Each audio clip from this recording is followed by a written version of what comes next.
So if you work in HR, learning and development, or a people and culture role, then one of the things you're probably always thinking about, we always hear about it, is leadership development, right? How do you invest in developing your leaders within the team to empower them, to help them, set them on a career trajectory inside your business that grows your business?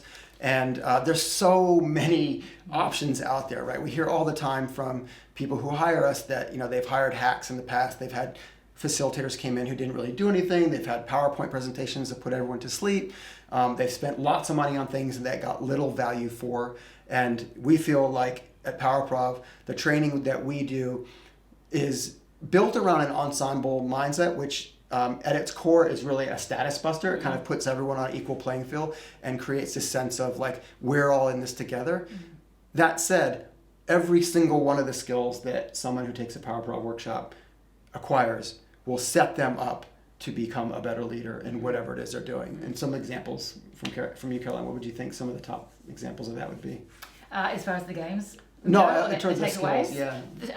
I think being open to, I've seen many times you walk into a room and you've got all like the boss, the manager, the secretary, the reception, all the people together in a room. And I think some of the exercises that we do bring that status together so that they all have the same vocabulary. When they leave, they all see each other make mistakes. They see each other celebrate mistakes, fail joyfully, embrace the adaptability, the way they communicate, and seeing everyone walk out with the same skill level and helps them to stay connected on that vocab. I think it's really important. The status thing's interesting. I think that someone described it to me once is like, I know he's not alive anymore, but Steve Jobs at Apple, high status. Steve Jobs in the desert surrounded by dingos, low status. Right? Same person, right? So the intrinsic qualities that make you a great leader, they're in you wherever you are, but how you apply them and when you can apply them is really kind of determines your, whether you get eaten by the dingoes or succeed at your job.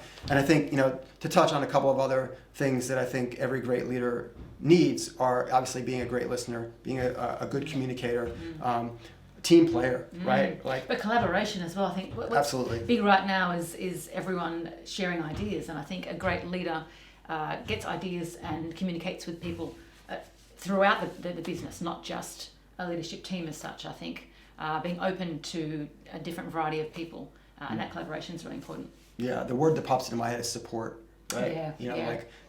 If you think about what improvisers do on stage when they're performing, right? They all step out there, they have no idea what's going to happen. Their only job is to support each other, right? And I know that whatever I do, I have to make you look good and trust that and believe and accept that you'll do the same for me. And that kind of support role that you learn through the exercises we do at PowerProv, once you take that mindset into your work environment as a leader, you suddenly see new ways that you can support people and make them look good and help them on their own trajectories. And that's what every great leader does, I think.